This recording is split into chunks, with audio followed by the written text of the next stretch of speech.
ጤና ይስጥልን ተከበራችሁ የህብር ሬዲዮ ቤተሰቦችና አድማጮች የዕለቱን ዜናዎችን እናሰማችኋለን። ዜናው የምናሰማችሁን የሀብታሙ አስፋና ታምሩ ገዳንን ባለንበት ሰዓት አቆጣጠር የዛሬ ግንቦት 29 ቀን 2018 ዓ.ም ዜናዎችን ከማሰማታችን በፊት አርዕስተ ዜናውን እናስቀድማለን።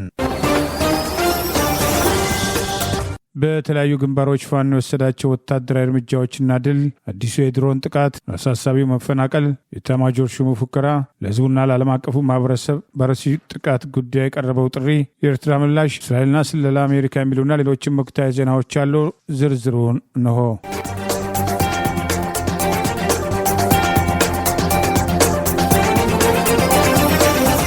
በመቄት ወረዳ ወደ አግሪት ሲንቀሳቀስ በነበረ የጠላት ኃይል ላይ የሰነዘረውን ጥቃት ተከትሎ ድል መቀዳጀቱን አሳምነው ኮር አስታወቀ።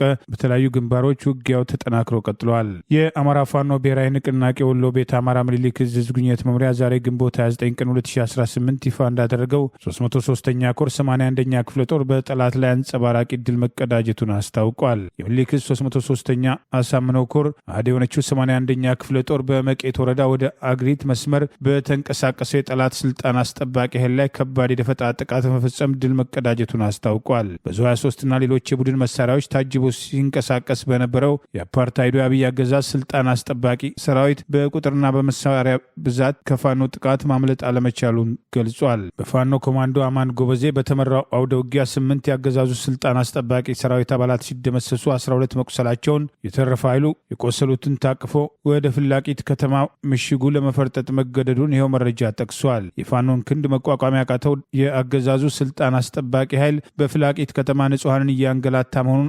የ303ኛ ኮር ህዝብ ግንኙነት መምሪያ ጨምሮ መግለጹን ምኒልክ ዕዝ ህዝብ ግንኙነት መምሪያ ዛሬ ግንቦት 29 ቀን 2018 ባወጣው በዚሁ መረጃ ገልጿል። ይህ በእንዲህ እንዳለ በእዙ 101ኛ ኮር አህድ የሆነችው 35ኛ ወይም በቀድሞ አጠራር ባለሽርጡ ክፍለ ጦር የአገዛዙ ስልጣን አስጠባቂ ባንዳ ሚሊሻ ላይ የደፈጣ ጥቃት በመሰንዘር ድል መቀዳጀቱን አስታውቋል።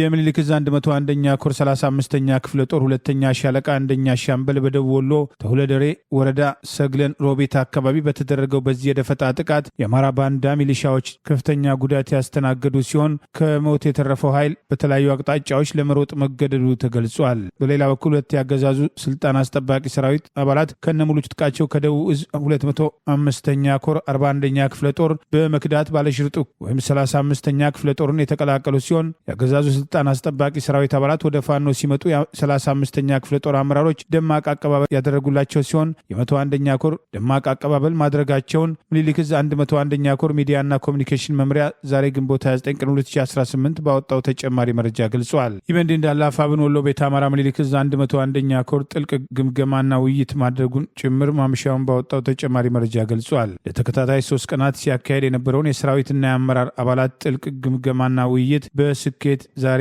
ግንቦት 29 ቀን 2018 ማጠናቀቁን ገልጿል። ዛሬ ድረስ በተካሄደው በዚህ መድረክ ላይ የኮርና የክፍለ ጦር አመራሮች፣ የ15ኛና 11ኛ ክፍለ ጦር አመራሮች እንዲሁም ከ100 መሪ በላይ የሆኑ የፋኖ ሰራዊት አመራሮች መሳተፋቸው ተገልጿል። በውይይቱ ላይ የአማራ ህዝብ ትግል በአሁኑ ወቅት የደረሰበት ደረጃ በጥልቀት የተገመገመ ሲሆን እስካሁን በተከናወኑ ወታደራዊ ግዳጆች የተመዘገቡ ታላላቅ ድሎችና ያጋጠሙ ተግዳሮቶች በግልጽ በግምገማው ላይ መነሳታቸውን፣ በተለይም ጠላት የደረሰበት ከፍተኛ ሰብአዊና ቁሳዊ ኪሳራ እንዲሁም በአሁኑ ወቅት የሚገኝበት የውጥቀት ደረጃ በሰፊው መዳሰሱም ተገልጿል። ይህን ምቹ ሁኔታ በመጠቀም ቀሪ የትግል ስራዎችን በአጭር ጊዜ ውስጥ ማጠናቀቅ በሚቻልበት ስልት ላይ ጠንከር ያሉ መመሪያዎችና የወደፊት አቅጣጫዎች መቀመጣቸውን፣ ለአማራ ህዝብ ህልውና እየታገለ ያለው ፋኖ ከወታደራዊ እንቅስቃሴዎች ጎን ለጎን ሂደቶቹን በመገምገም ትግሉን ዳር ለማድረስ እየሰራ መሆኑን ምኒልክ ዕዝ የህዝብ ግንኙነት ዛሬ ግንቦት 29 ቀን 2018 ባወጣው ተጨማሪ መረጃ ገልጿል። የኢትዮጵያ አየር ኃይል በትግራይ ክልል ሽራሮ ከተማም አቅራቢያ አካሄደ በተባለው የድሮን ጥቃት በህወሓት ታጣቂ ኃይሎች ላይ ጉዳት ማድረሱም ተሰማ። በቅርቡ የጀኔራል ታደሰ ወረደም ጊዜያዊ መንግስትን አስወግዶም ስልጣን የተቆጣጠረው በነ ዶክተር ደብረጽዮን ገብረ ሚካኤል የሚመራውን ቡድን ማምሻውን ባሰራጨው መግለጫም በድሮን ጥቃቱ በዕለታዊ የስራ እንቅስቃሴ ላይ በነበሩ የታጣቂ ቡድን አባላት የሞትና የመቁሰል አደጋም አድርሷልም ብሏል። ድርጊቱም የፕሪቶሪያው የሰላም ስምምነት እንደሚጥስ በማከል በዚህ ጉዳይ ላይ እስካሁን ድረስም ከፌዴራል መንግስቱ በኩል ምንም የተባለ ነገር የለም። በዚህ እንዳለ አዲስ ስታንዳርድ የበይነ መረብ መጽሔት ከአካባቢው አገኘሁት ባለው መረጃም በትላንትናው ዕለት ምሽት በተካሄደው የድሮን ጥቃትም ለ2 ሰዓታት የተካሄደ መሆኑንና ዋነኛ ዓላማው በአካባቢው ሲንቀሳቀሱ ነበሩ የተባሉ ወታደራዊ ተሽከርካሪዎች ላይ እንደነበረም የአካባቢው ነዋሪዎች ገልጸውልኛልም ብለዋል። አንድ ማንነታቸው በአደባባይ እንዳይገለጽ የጠየቁ የሽራሮ ከተማ አስተዳደር ከከተማዋም 2 ኪሎ ሜትር ባነሰ ርቀት ላይ ጥቃቱ መፈጸሙን አረጋግጠዋል። ይሁን እንጂ በወታደራዊ ተሽከርካሪዎች ላይ ደርሷል ስለተባለው ጥቃትና በሰው ሕይወትና በንብረት ላይ ስለደረሰው ጉዳትም ለደህንነት ሲባል አስተያየት ከመስጠትም ተቆጥበዋል።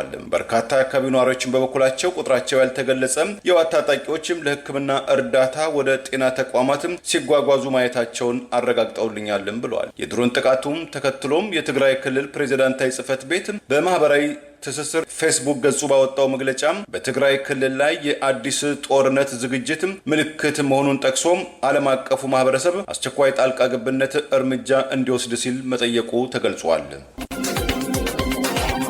ጉና ክፍለ ጦር እንዳቤት ብርጌድ በልዩ የከተማ ኦፕሬሽን በጠላት ላይ ድል መቀዳጀቱን አስታወቀ። የአማራ ፋኖ ብሔራዊ ንቅናቄ ጎንደር ጠቅላይ ግዛት በላይዝ ሜጀር ጀነራል ዋንታ ባታ አንደኛ ኮር ጉና ክፍለ ጦር እንዳቤት ብርጌድ ዛሬ ግንቦት 29 ቀን 2018 ዓ.ም ከንጋቱ 1 ሰዓት ጀምሮ የተጠና የከተማ ኦፕሬሽን በማድረግ በጠላት ላይ ድል መቀዳጀቱን ገልጿል። እንዳቤት ብርጌድ ካገዛዙ ስልጣን አስጠባቂ ሰራዊት ጋር ዛሬ ግንቦት 29 ቀን 2018 ዓ.ም ከጠዋቱ 1 ሰዓት ጀምሮ ያደረጉትን ትንቅንቅ ተከትሎ ድል መቀዳጀታቸውን የጠቀሰው መረጃ በተጠና ልዩ የከተማ ውጊያ ስልት በጠላት ላይ ድንገተኛ ጥቃት በመሰንዘር የብልጽግና አገዛዝ ስልጣን አስጠባቂ ኃይል 7ቱን በመደምሰስ 8 ክላሽንኮቭ፣ 1 አብራራው የደረት ገቢ ሲደረግ በአንድ አድማ ብተና አባል መማረኩን የከተማ ኦፕሬሽን አስደናቂና የተጠና እንደነበር፣ በዚህ ጥቃት የጠላት ሻምበል መሪን ጨምሮ የተደመሰሱ ሲሆን የቀረው የጠላት ኃይል አስክሬኑን ሳያነሳ ጥሎ ወደ ምሽጉ ለመፈርጠጥ መገደዱን የጉና ክፍለ ጦር ህዝብ ግንኙነት ኃላፊ ፋኖ መምህር ያሬድ ገድፈው ዛሬ ግንቦት 29 ቀን 2018 ይፋ ባደረገው መረጃ ገልጿል። ይህ በእንዲህ እንዳለ የአማራ ፋኖ ብሔራዊ ንቅናቄ ወሎ ቤተ አማራ ምኒልክ ዕዝ 106ኛ ኮር 22ኛ ክፍለ ጦር ዛሬ ረፋዱን የጠላት ስልጣን አስጠባቂ ሰራዊት ላይ የሰነዘረውን ጥቃት ተከትሎ ሙትና ቁስለኛ ማድረጉን አስታወቀ። ከጋሽና ተነስቶ ወደ ገራገር ሊሻገር በነበረው ያገዛዙ ስልጣን አስጠባቂ ኃይል ላይ ፋኖ የሰነዘረውን ጥቃት ተከትሎ ጠላት ያላሰበውን ሰብአዊና ቁሳዊ ኪሳራ ማስተናገዱን ገልጿል። የጠላት እንቅስቃሴ መረጃ የደረሳቸው ቋና ሮቢት በፍጥነት በመገስገስ ዛሬ ግንቦት 29 ቀን 2018 ከረፋዱ 2 ሰዓት ላይ አርቢት ኪዳነ ምርበት ጋሸና አፍንጫ ስር ላይ የስርዓት ወንበር አስጠባቂ ላይ የሰነዘሩትን ጥቃት ተከትሎ ድል መቀዳጀታቸውን አስታውቋል። በዚህ የተጠና ኦፕሬሽን ከ9 በላይ አገዛዙ ስልጣን አስጠባቂዎች ሲደመሰሱ ከ17 በላይ ከባድ የመቁሰል አደጋ ማስተናገዳቸውን፣ ጠላት ያልጠበቀው ድንገተኛ ጥቃት ያደረሰበትን ኪሳራ ተከትሎ የቀረ ኃይሉ ወደ ኋላው ለመፈርጠጥ መገደዱን አፋብን ወሎ ቤተ አማራ ምኒልክ ዕዝ 106ኛ ኮር 22ኛ ክፍለ ጦር ያደረገውን ውጊያ አስታኮ የምኒልክ ዕዝ ህዝብ ግንኙነት መምሪያ ዛሬ ግንቦት 29 ቀን 2018 ባወጣው በዚሁ መረጃ ገልጿል። የጠላት ኃይል በርካታ ቁስለኞቹን ወደ ኮን ሆስፒታል ማጓጓዙን 106ኛ ኮር ህዝብ ግንኙነት መምሪያ ጭምር መረጃውን ማድረሱን ምኒልክ ዕዝ አስታውቋል። ይህ በእንዲህ እንዳለ አገዛዙ ፋኖን ከህዝብ ነጠላለሁ በሚል በዝርፊያ አሰማርቷቸው የነበሩ በፋኖ ቁጥጥር ስር መዋላቸው ታውቋል። በጎንደር ጠቅላይ ግዛት ካገዛዙ ስልጣን አስጠባቂ ወታደሮች ጋር ግንባር በመፍጠር ፋኖን ከህዝብ እንጥላለን በሚል ተልእኮ ተሰጥቷቸው ከእንፍራንዝ ከተማ እስከ ጣራ ገዳም በሚገኘው ተራራማ ቦታ ተጠቅመው አሽከርካሪዎችና ሰላማዊ መንገደኞችን በማገድ ሲዘርፉ በነበሩ ቅጥረኞች ላይ ፋኖ ዛሬ ግንቦት 29 ቀን 2018 ከረፋድ ጀምሮ ጥብቅ እርምጃ መውሰዱን የአማራ ፋኖ ብሔራዊ ንቅናቄ ጎንደር ጠቅላይ ግዛት በላይዝ ዳግማዊ ቴዎድሮስ ኮር ህዝብ ግንኙነት ባወጣው መረጃ አስታውቋል። በአጋጆቹ ላይ የተጠና እርምጃ የተወሰደ ሲሆን ከስብሃ ገብርኤል በቅርብ ርቀት ላይ ልዩ ስሙ ደወል መስክ ተብሎ በሚጠራው ቦታ ላይ መሆኑን ይኸው መረጃ ጠቅሷል። ይህን እርምጃ ተከትሎ 4 አጋቾች በወቅቱ ሲደመሰሱ አንዱ በጽኑ መቁሰሉን ዳግማዊ ቴዎድሮስ ኮር ህዝብ ግንኙነት ክፍል ዛሬ ግንቦት 29 ቀን 2018 ባወጣው በዚሁ መረጃ አስታውቋል። በኢትዮጵያ የመጠለያ የካምፕ አስተዳደር እንደዚሁም የቤት የመሬትና የንብረት ምላሾችን የሚያስተባብሩ ሰብአዊ ድርጅቶች የተራዘመ መፈናቀል፣ የጸጥታ ችግር፣ የአየር ንብረት ለውጦችና ከፍተኛ የገንዘብ እጥረት በኢትዮጵያ ዋና የዝናብ ወቅት ከመግባቱ በፊት በመቶ ሺዎች የሚቆጠሩ ዜጎችም ተጋላጭ ሊሆኑ ይችላሉ ሲሉ ስጋታቸውን ገለጹ። የአስቸኳይ ጊዜ መጠለያና ምግብ ነክ ያልሆኑ ቁሶችን ክላስተር፣ የካምፕ ቅንጅትና ካምፕ አስተዳደር ክላስተርና የቤት የመሬትና የንብረትም ተዋናዮች በተያዘው ግንቦትም ወር ላይ ይፋ ባደረጉት የ2026 የአውሮፓ አቆጣጠር ሁለተኛ ዙር የቅድመ ዝግጅት ግምገማ ትግራይ፣ አፋር፣ አማራም፣ ኦሮሚያም፣ ሶማሊያና ቤንሻንጉል ጉሙዝ ክልሎች ከፍተኛ ትኩረት የሚሹ ሰብአዊ ቀውስ ያለባቸው አካባቢዎች መሆናቸውን ገልጸዋል። ለዚህም በመጠለያ ሁኔታ ማሽቆልቆል፣ በተፈናቃዮች ማዕከላት መጨናነቅ፣ በደህንነት ስጋቶችና በሰብአዊ አገልግሎቶች ላይ ያሉ ክፍተቶችን በምክንያትነትም ጠቅሰዋል። መፈናቀል፣ የአየር ንብረት ለውጦችና የሀብት ክፍተቶችም በኢትዮጵያ ውስጥ ያሉ ተጋላጭ ማህበረሰቦች ላይ ተጽዕኖ ማሳደራቸውን የቀጠለ መሆኑን የገለጸው ጥናት ያቀረቡት ድርጅቶች የዝናብ ወቅቱ እየቀረበ ሲመጣም የመጠለያ ስጋቶች እየጨመሩ ነው ብለዋል። በርካታ የተፈናቀሉ አባወራዎች አሁንም መጠለያዎች በቂ ባልሆናቸው፣ መሰረታዊ የቤት ቁሶችም አቅርቦት ውስን በሆነባቸው የጋራ ማዕከላትም ካምፖችና ተቀባይ ማህበረሰቦች ውስጥ እንደሚገኙም አክለዋል። በአዲሱም ግምገማ መሰረት የመጠለያና የምግብ ነክ ያልሆኑ ቁሶችም አቅርቦት ምላሽ ከፍተኛ ትኩረት የሚሹ በቅድሚያ ደረጃ 1 እና መካከለኛ ትኩረት የሚሹ ቅድሚያ ደረጃ 2 46 ወረዳዎችን የለየ ሲሆን የካምፕ ቅንጅትና ካምፕ አስተዳደር በኩል 67 የቅድሚያ ድርጅት 1 እና 76 የቅድሚያ ደረጃ 2 ተፈናቃይ ጣቢያዎችም ለይተዋል።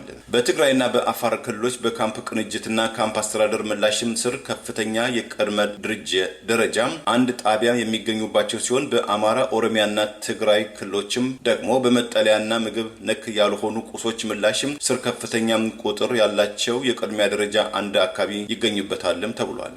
ሪፖርቱ እንዳመላከተው የቅድሚያ ደረጃ 1 የቤት የመሬት እና የንብረት ስጋቶች በትግራይ፣ በሶማሌ፣ በቤንሻንጉል ጉሙዝ አካባቢዎች የተለዩ ሲሆን በእነዚህ አካባቢዎችም ተመላሾችና የተፈናቀሉ ወገኖችም የመሬት ተደራሽነት ገደቦችን፣ የመፈናቀል ስጋቶችንና ከቦታ ሽግሽግ ጋር የተያዙ ችግሮችም ያጋጠማቸው መሆኑን ተመልክተዋል። በጣም አሳሳቢ ተብለው ከተለዩት ክልሎች መካከል አማራ፣ አፋርና ትግራይ አሁንም አብዛኞቹን የቅድሚያ ደረጃ 1 እና 2 አካባቢዎችን የሚያስተናግዱ ሲሆን ይህም ከፍተኛ የመጠለያ ፍላጎትና የተጨናነቀ የኑሮ ሁኔታን ያንጸባርቃልም ተብሏል። ሁኔታውን ከተራዘመ መፈናቀል፣ ከተጨናነቁ የጋራ ማዕከላትም ከጸጥታ ችግር፣ ለአየር ንብረት መጋለጥና ዘላቂ መፍትሄዎችም አለመኖሩ ጋር መያያዙም ታውቋል። በአገሪቱ በህዝብ ላይ ጦርነት መክፈት የጦር ወንጀልና የዘር ማጥፋት እንዲፈጸም ምክንያት ከሆኑ ወታደራዊ አዛዦች አንዱ በመሆናቸው ስማቸው ደጋግሞ የሚነሳው የአገዛዙ ጉዳይ አስፈጻሚ የሆነ መከላከያ ኤታ ማጆር ሹም የትግራይና ኤርትራ ትብብር የተባለውን ጽምዶ አስታከው በተጨማሪ ጦርነት እያደረጉት ያለውን ዝግጅት የበለጠ ያሳያል የተባለ አስተያየት መስጠታቸው አነጋጋሪ ሆኗል። በአማራ ህዝብ ላይ ግልጽ ጦርነት እንዲታወጅ የአማራ ልዩ ኃይል ፈርሷል ከማለት አልፎ አማራ ትጥቅ ይፈታል፣ ትጥቅ ብቻ ሳይሆን ቀበቶ ይፈታል በሚል በአማራ ህዝብ ላይ ባለፉት 3 ዓመታት ጦርነት ከፍተው ንጹሐን እያስጨፈጨፉ የሚገኙትና በተፈጸሙ የጦር ወንጀሎችና የዘር ማጥፋት ጥቃቶች ውስጥ ከጠቅላይ ሚኒስትር አብይ አህመድ ቀጥለው ግንባር ቀደም ተጠያቂ ናቸው ከተባሉት ወታደራዊ አዛዦች አንዱ የቀድሞ ምርኮኛና ያገዛዙ መጠቀሚያ የሆነው መከላከያ ኤታ ማጆር ሹም ብርሃኑ ጁላ ጽምዶ ብሎ የመጡ ጠላቶቻችን ዛሬ የጀምሩት አይደለም በማለት አዲስ ተመራቂ ያሏቸው መኮንኖች ይህኑ ለመክታት ለሚደረገው ጦርነት እንዲዘጋጁ ጥሪ ማድረጋቸው አነጋጋሪ ሆነዋል። ከህወሓት ጋር የገቡበትን ጦርነት ተከትሎ ጠቅላይ ሚኒስትሩ ሆነሳቸው ሌሎችም ወታደራዊ አዛዦች የኤርትራን መንግስትና የኤርትራን ወታደራዊ አዛዦች ሲያሞካሹ የነበሩበትን ሁኔታ የሚያስታውሱ ወገኖች በመከላከያ ትምህርትና ስልጠና ዋና መምሪያ ስር የሚገኘው የሁርሶ እጩ መኮንኖች ማሰልጠኛ ትምህርት ቤት በርከት ያሉ ጀማሪ መስመራዊ መኮንኖችን አስመረኩ ባለበት ስነ ስርዓት ላይ ዛሬ የቀድሞ ምርኮኛና የኤታማዦር ሹም ብርሃኑ ጁላ ባደረጉት ንግግር ጦርነት የከፈቱብንን ሁሉ እጃቸውን እየቆረጥን አለቀላት የተባለችውን ሀገራችን በልማትና በከፍታ ጎዳና ላይ እንድትቆም አድርገናል በማለት ባለፉት ዓመታት በአገር ቤት የእርስ በርስ ጦርነት በመክፈት ህዝብ እየጨፈጨፈ ያለው ሰራዊት ዋና አዛዥ ህዝብን በጠላትነት ፈርጀው ሲወጉ መቆየታቸውን ፉከራቸው በግልጽ ያሳያል ተብለዋል። ትናንት ከህወሓት ጋር ጦርነት ሲገቡ በትግራይ ህዝብ ላይ ለደረሱ ጥፋቶች ጦርነቱን ወደ አማራና አፋር ክልል ጎትቶ በማምጣት ሰራዊት የተባለው ኃላፊነቱን ሳይወጣ በህዝብ ላይ ለደረሱ ጥፋቶች ጭምር ግንባር ቀደም ተጠያቂ መሆናቸውን ከኤርትራ ጋር ግንባር ፈጥረው የትግራይ ህዝብ ላይ ጦርነት እንዲካሄድ ማድረጋቸው ሲያስወቅሳቸው የነበረ ቢሆንም ህወሓትና ኤርትራ መንግስት ተባብረዋል ላሉት ጽምዶን አሰብን ያሳጣን በ1960ዎቹ የተጀመረና ቀይ ባህርን አሳጥቶናል ሲሉ ተናግረዋል። ኢትዮጵያ ከየትኛውም ሀገር ጋር በአሁኑ ወቅት ጦርነት ያልገጠመች ቢሆንም ጠላቶቻችን አከርካሪያቸው ተመቶ ጣረሞት ላይ ይገኛሉ በማለት በህዝብ ላይ የከፈቱትን ጦርነት ተከትሎ ድል ስለመቀዳጀታቸው የሚናገሩት ኤታማዦር ሹሙ ተመራቂ ያሏቸው ጀማሪ መኮንኖች የሳይበር ጠላትነት ጭምር አምርራችሁ በመታገል በድል የመጨረስ አደራ ተሰጥቷቸዋል በማለት በጀመሩት የእርስ በርስ ጦርነትና ተጨማሪ ጦርነት ለማስነሳት እያደረጉ ያለው ዝግጅት አይቀሬ መሆኑን ንግግራቸው በግልጽ ያሳያል ተብለዋል። ከ3 ዓመት በፊት በአማራ ህዝብ ላይ ግልጽ ጦርነት ከመታወጁ በፊት የቀድሞ ምርኮኛና ኤታማዦር ሹም ብርሃኑ ጁላ አደባባይ ላይ ወጥቶ የአማራ ልዩ ኃይል ከሌሎች ክልሎች ተለይቶ መፍረሱን በጊዜው ህወሓት ትጥቅ ሳይፈታ አማራ ለምን ትጥቅ ይፈታል ሲባል ህወሓት ትጥቅ ፈቷል፣ የቀረውንም ይፈታል፣ አማራን ትጥቁን ብቻ ሳይሆን ቀበቶ እናስፈታለን በሚል በእብሪት ያደረጉትን ወረራ ተከትሎ ዛሬም ሰላማዊ ሰዎችን የጥቃት ኢላማ ማድረግ እየጨፈጨፉ ሲሆን ሰሜኑን ቆርጠን እንጥላለን የሚለው የጠቅላይ ሚኒስትር አብይ አህመድ ፉከራን ተግባራዊ ለማድረግ አዲስ ጦርነት በትግራይ ላይ ለማስነሳት ሰፊ ዝግጅት እያደረጉ ነው የሚሉ ወቀሳዎች ተጠናክረው የቀጠሉ ሲሆን ሰሞኑን በርከት ያለ ሰራዊትና ከባድ መሳሪያዎች ትግራይን ወደሚያዋስኑ የአማራና የአፋር አካባቢዎች እያጓጓዘ መሆኑን መረጃዎችን ጠቅሰን መዘገባችን አይዘነጋም። የአማራ ማህበራት ግብረ ኃይል በዩኬ በአሩሲ የተፈጸመውን ጭፍጨፋ በማውገዝ ለኢትዮጵያ ህዝብ፣ ለሃይማኖት አባቶችና ለዓለም አቀፉ ማህበረሰብ በየደረጃው ጥሪ ያቀረበ።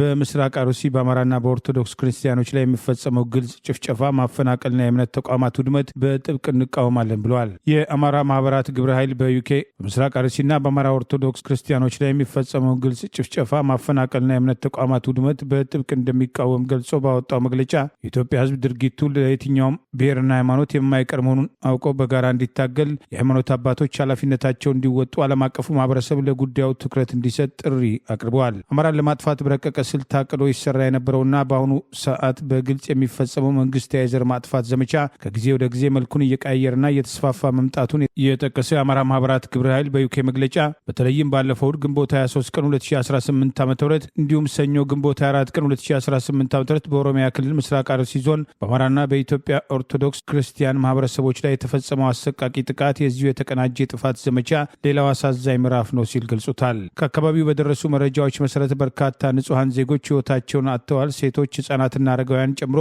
በርካታ ዜጎች ከቀያቸው ተፈናቅለዋል። ቤቶች ተቃጥለዋል። ንብረቶች ወድመዋል። የኦርቶዶክስ ካህናትና አገልጋዮች ተገድለዋል። በርካታ ቤተ ክርስቲያናትም በእሳት ወደ አመድነት ተቀይረዋል። የአማራ ማህበራት ግብረ ኃይል በዩኬ ይህንን የተቀናጀ የጥፋት ዘመቻ በአጋጣሚ የተፈጠረ ሳይሆን ላለፉት ዓመታት በአማራና በሌሎች ኢትዮጵያውያን ላይ በሰው አልባ አውሮፕላን የታገዘ የንጹሐን ጭፍጨፋ፣ ጅምላ ግድያ፣ ማፈናቀል፣ የእምነት ተቋማትን ማቃጠልና አማራውን ከቅድመ ርስቱ ማሳደድና ማንነቱን ምክንያት በማድረግ ኢላማ ማድረግ ከበፊቱ የቀጠለ ስውር መንግስታዊ ሴራ እንደሆነ ያምናል ሲል ገልጿል። ለዚህ ሁነኛ ማሳያ እነዚህ አሰቃቂ ወንጀሎች በተደጋጋሚ እየተፈጸሙ ባሉበት ሁኔታ አገዛዙ የዜጎችን ህይወትና ንብረት ከመጠበቅ ይልቅ ዝምታን መርጧል ሲል ጠቅሷል። የአማራ ህዝብ በየአቅጣጫው ለህልውና በሚታገልበት በዚህ ወቅት በምስራቅ አርሲና በሌሎችም አካባቢዎች የሚፈጸመው ጅምላ ጭፍጨፋና ማፈናቀል በኢትዮጵያ ውስጥ ያለውን ስር የሰደደ ችግር ከማሳየቱም በላይ ምንጩ ስርዓት ሰራሽ በመሆኑ ይህ አሳሳቢ ችግር ከአማራና ከኢትዮጵያን ትከሻ ላይ የሚነሳው የብልጽግናው አገዛዝ ተወግዶ ሁሉም ኢትዮጵያዊ ተባብረውና ተደጋግፈው የሚኖሩበት ስርዓት ሲፈጠር ብቻ ነው ብለን እናምናለን ሲል ገልጿል።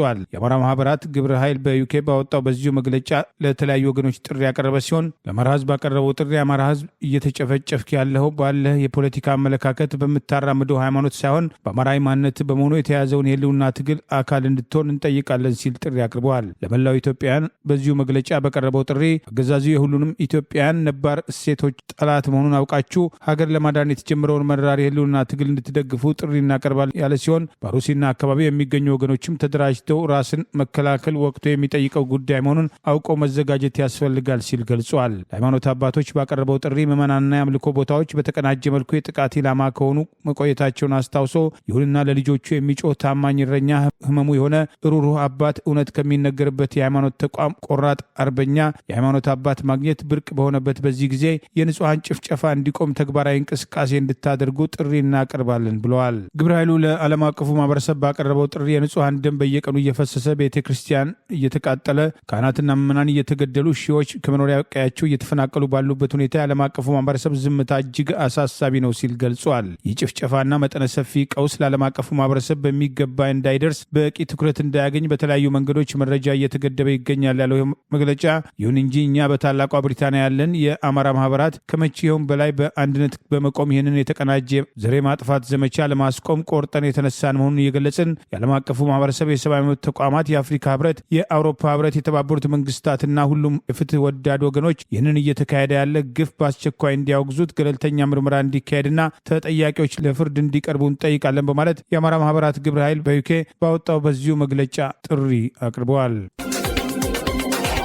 የውጭ ሀገር ዜጎችን አዲስ አበባ ውስጥ አግተው 90,000 የአሜሪካን ዶላር የጠየቁ የተባሉ ወንጀለኞችን በቁጥጥር ስር መዋሉን ፖሊስ አስታወቀ። የመዲናይቱ ፖሊስም ከሌሎች የጸጥታ አካላት ጋር በመቀናጀት ለስራ ወደ ኢትዮጵያ የገቡ 3 የስሪላንካ ዜጎችም አግተው ለእያንዳንዳቸው 30,000 የአሜሪካን ዶላር በድምሩ 90,000 ዶላር የጠየቁ 6 ተጠርጣሪዎችን በቁጥጥር ስር መዋሉን አስታውቋል። ባለፈው ግንቦት 15 2018 ዓ.ም እገታው መፈጸሙን ተከትሎ በአዲስ አበባ የሚገኘው የስሪላንካ ኤምባሲ ለቦሌ ክፍለ ከተማ ፖሊስ ሪፖርት ማድረጉንና ፖሊስም ወዲያውኑ የክትትልና የምርመራ ቡድን በማዋቀር ወደ ስራ መግባቱን ገልጿል። በቴክኖሎጂ የታገዘ ባለው መረጃን በመጠቀም ታጋቾቹም ከኤርፖርት በሱዙኪ ዲዛየር መኪናም ተጭነው እየተወሰዱ እንደነበረ ማረጋገጡን ችሏል። በተደረገው የተቀናጀም ክትትል አሽከርካሪውን ጨምሮ 2 ኢትዮጵያንና 4 የፓኪስታን ዜጎች ያላቸው ወንጀለኞችም የተያዙ ሲሆን ታጋቾቹም በሻሸመኔ ከተማ በአንድ ቤት ውስጥ ተዘግቶባቸው በሰላም ተገኝተዋልም ብለዋል። ለዚህም ስኬታማ ኦፕሬሽን የብሔራዊ መረጃና ደህንነት አገልግሎት፣ የፌዴራል ፖሊስ፣ የኢንፎርሜሽን መረብ የደህንነት አስተዳደር፣ የኦሮሚያ ፖሊስም ሻሸመኔና የአዳማ ወይም ናዝሬት ፈጣን መንገድ ኢንተርፕራይዝ ከፍተኛ ድጋፍ ማድረጋቸውን የገለጸው ፖሊስ ምርመራውን አጠናክሮ መቀጠሉንም አስታውቋል።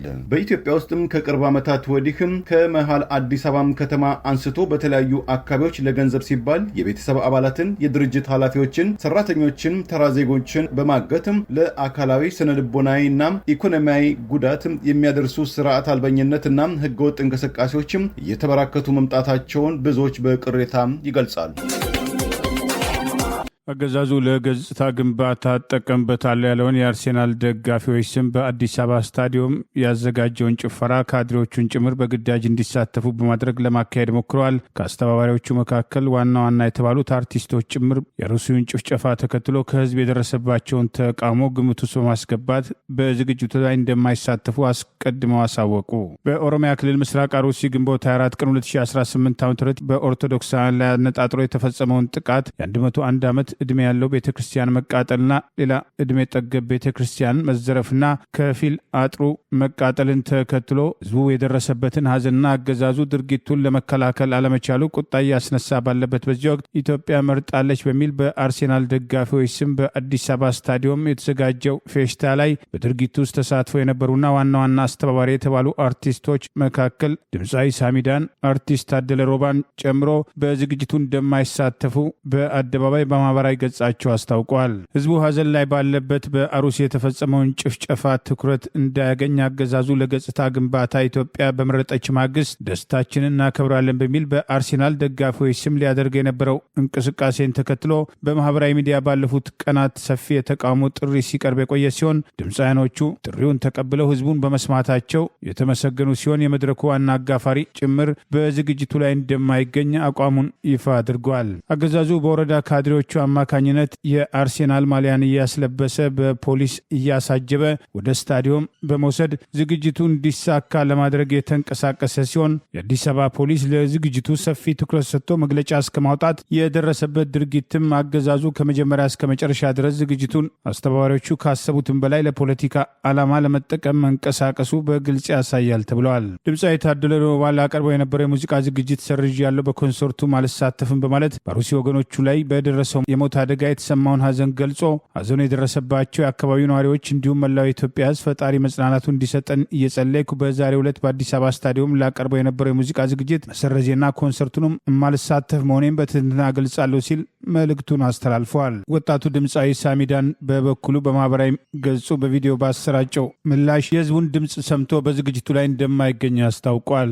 ሰላም ጤና ይስጥልኝ፣ እንዴት ናችሁ? ይህንን መልእክቴን እንግዲህ ለሁሉም እንድታደርሱልኝ እፈልጋለሁ። በዛሬ በዛሬው ኮንሰርት ላይ አልገኝም።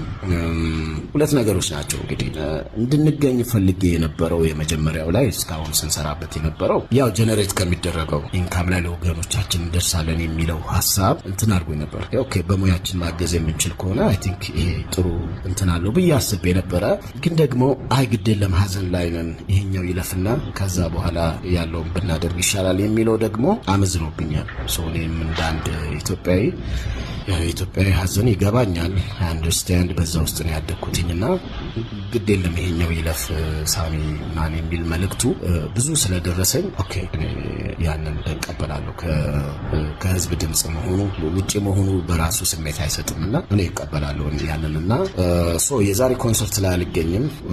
አዘጋጆቹን ኦፍ ኮርስ ከልብ ይቅርታ ልጠይቃለሁ። ይሄም ስለተፈጠረ ያላሰብነው ነገር ነው ሀፕን ያደረገውና ከአቅም በላይም ስለሆነ እናንተንም ይቅርታ ጠይቃለሁ። ግን አዘ ሴም ታይም ደግሞ እዚህ ጋር የህዝብንም ጥያቄ ደግሞ ማክበር ያስፈልጋል። ከስሜትም አንጻር ከራሴም ካደኩበትም ነገር ጋር ሳላውሰው ሴንስ ይሰጣልና ይሄኛውን አድልቶብኛል እና እንግዲህ 10 ጊዜ ለካ አንድ ጊዜ ቁረጥ ነው የሚባለውና እስከ መጨረሻው በደንብ ላስብበት ሞክሬያለሁ።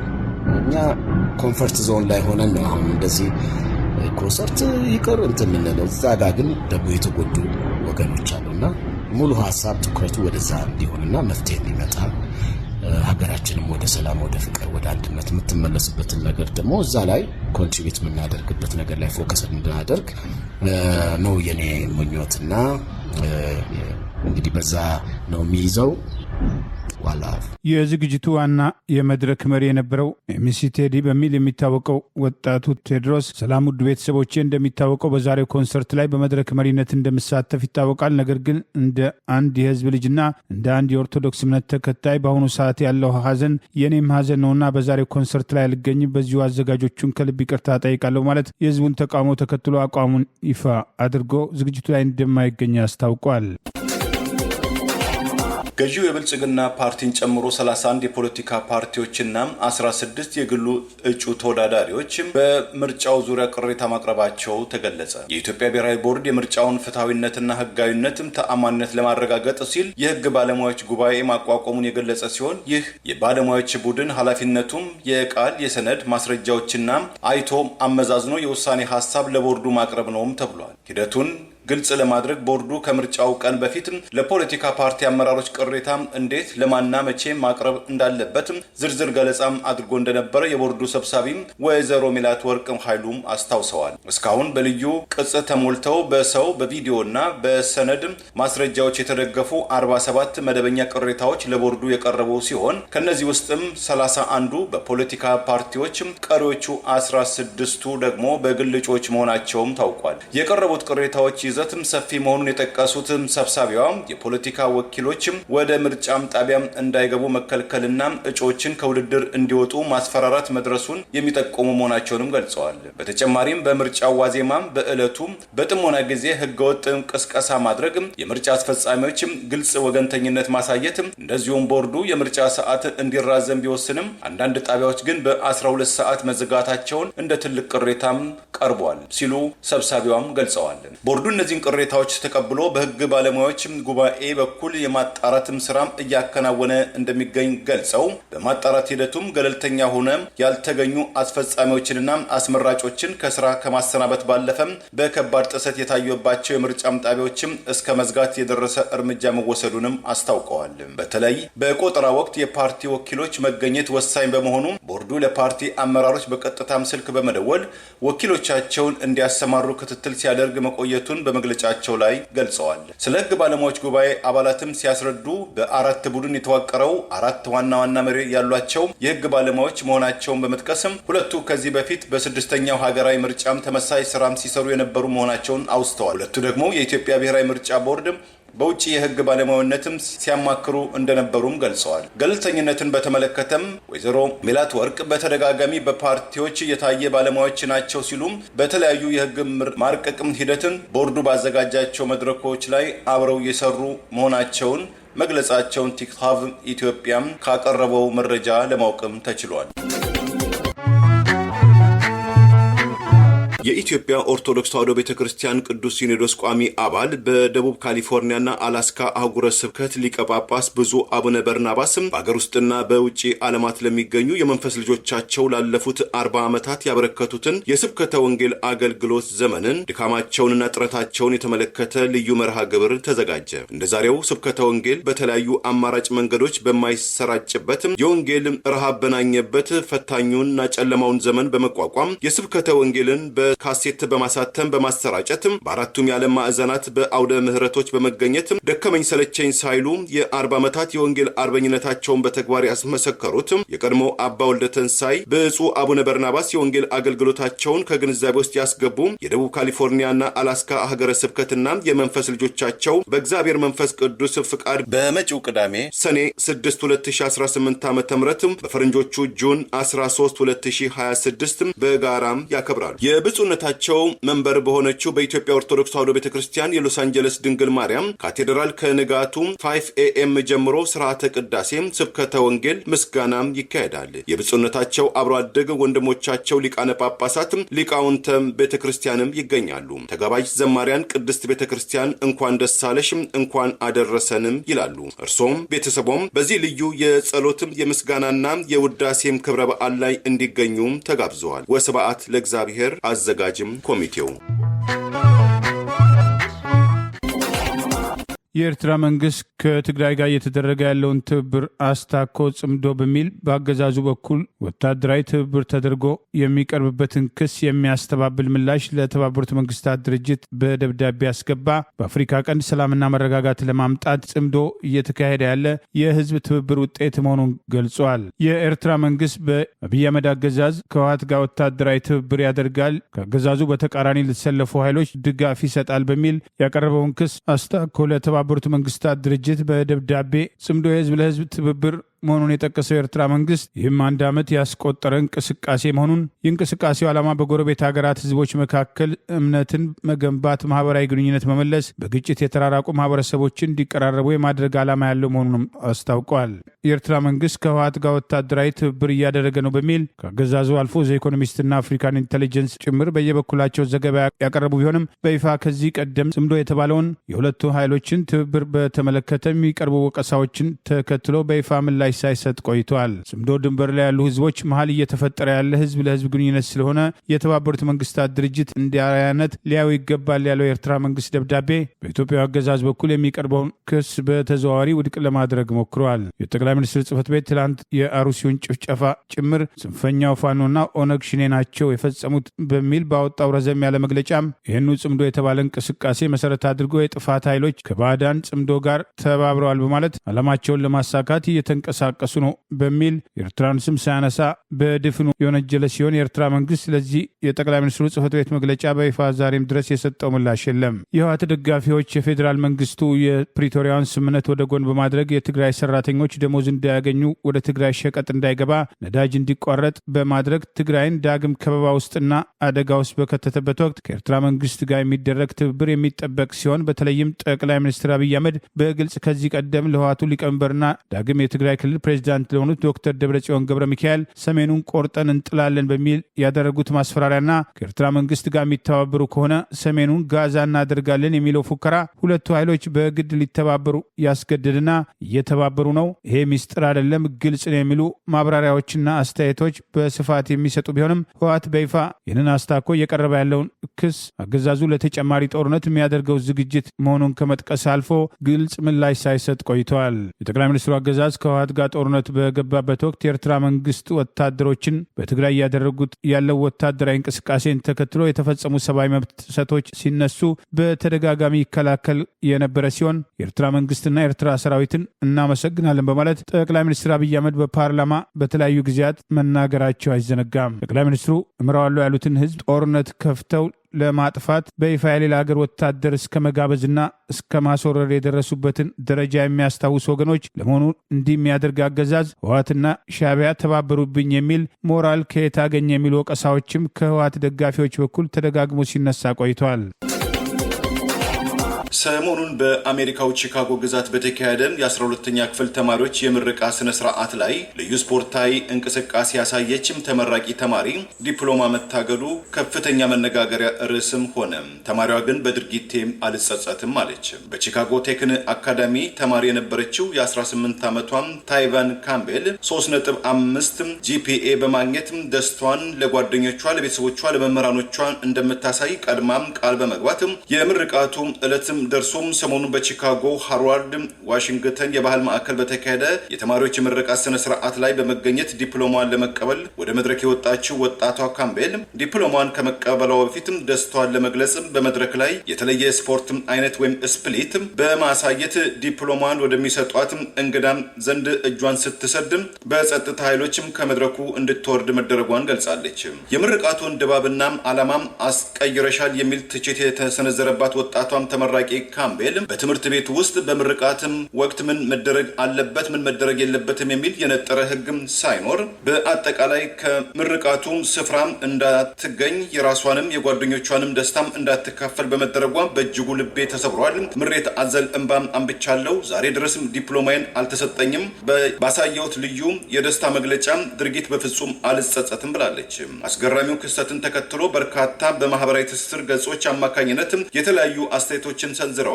የካምቤል ደጋፊዎችም የቱ ጋር ነው የምረቃት ስነ ስርዓትም የታወከው? ለምንስ ዲፕሎማ ሊነጠቅም ሊያዝ ተፈለገም ሲሉም ጠይቀዋል። ሌሎች በበኩላቸው የምረቃቱ ስነ ስርዓት ሁልጊዜም በተማሪዎችና በቤተሰቦች መካከል የሚታይ የደስታ ውስጣዊ ስሜት መግለጫም ከመሆኑ የተወሰኑ ተማሪዎችም የትኩረት ማግኘት መሆን አይገባቸው በማለትም ሞግተዋል። አንዳንዶችም እንደዚሁ ወጣት ተማሪዎች የ12ኛ ክፍል የ12 ዓመታትም ጉዟቸውን በሚያጠናቅቁበት የምረቃ ፕሮግራም ላይ ደስታቸውን በምን መልኩ ሊገልጹ እንደሚችሉ የነጠረ ሕግና መስመር ሊበጀለት ይገባል በማለትም አስተያየታቸውን ሰንዝረዋል። በሺዎች የተቆጠሩ የበይነ መረብ ዘመቻዎችም የግድያ ዛቻም ሳይቀር የደረሰባቸው የትምህርት ቤቱ ዳይሬክተርን ዳግም በአካል ለመገኘት ወደ ቀድሞ ትምህርት ቤቷም ጋዜጠኞች ጋር የተጓዘችው ወጣቷ ተመራቂ ካምቤል ከ5 ደቂቃም ደጅ ጥናት በኋላ የ12 ዓመት ድካሟ ዲፕሎማን ከመድረክ ላይ ሳይሆን በቢሮ በኩል ተቀብላለች።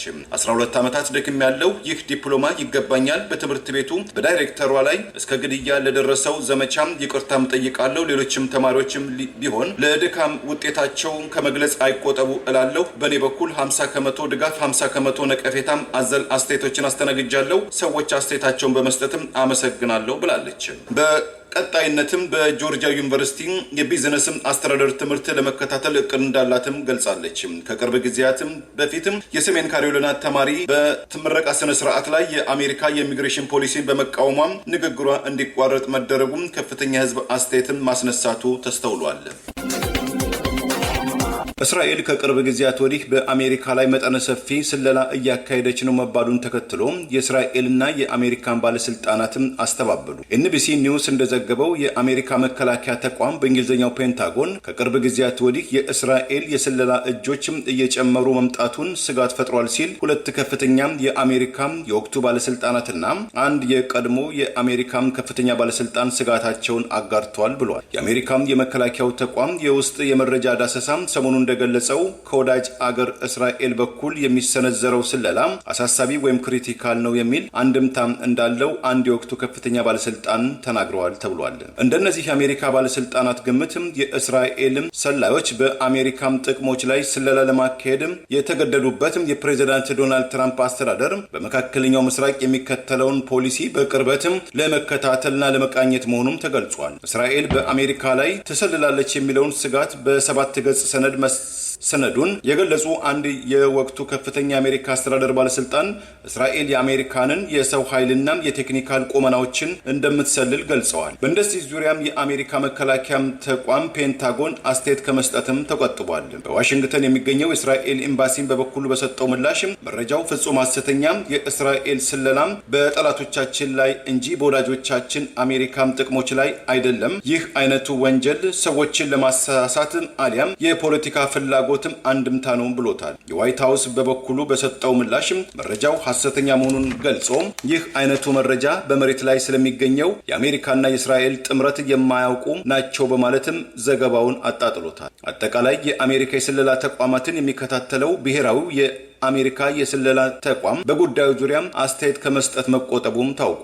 ይህ መረጃ የወጣው ፕሬዚዳንት ዶናልድ ትራምፕ ጊዜያዊ የተኩስ አቁም ስምምነት ከተደረገ በኋላ የእስራኤል መንግስት በቅርቡ በሊባኖስ ላይ የወሰደውን መጠነ ሰፊ ወታደራዊ ጥቃት እብደት በማለት በአደባባይ መዝለፋቸው ከተሰማ በኋላ መሆኑን ዘገባው አክሏል። ለዛሬ ያሉን ዜናዎች እነዚህ ናቸው። ዜናውን ስታደምጡ ለቆያችሁ የህብር ሬዲዮ ቤተሰቦችና አድማጮች ምስጋናችን ድረሳችሁ። የህብር ሬዲዮ ኦፊሻል የዩቲዩብ ቻናላችንን ሰብስክራይብ ያላደረጋችሁ ሰብስክራይብ በማድረግ በተጨማሪም የደውል ምልክቱን በመጫን የህብር ሬዲዮ ቤተሰብ እንድትቀላቀሉ በአክብሮት እንጋብዛለን። እንደ ወትሮ ሁሉ የህብር ሬዲዮ ቤተሰቦች ፕሮግራሞቻችንን ላይክ በማድረግ ሼር በማድረግ አስተያየቶቻችሁን በመስጠት አብሮነታችሁን ትገልጹ በአክብሮት እንጠይቃለን። ከቻናላችን በተጨማሪ በአገር ቤት በአማራ ሳት በሳተላይት ልታገኙን ትችላላችሁ። ኤቢሲ በሚሰራጭበት አማራ ሳት ለምትከታተሉን ጨምሮ በድጋሚ እናመሰግናለን። ጤና ይስጥልን። ቸር እንቆይ።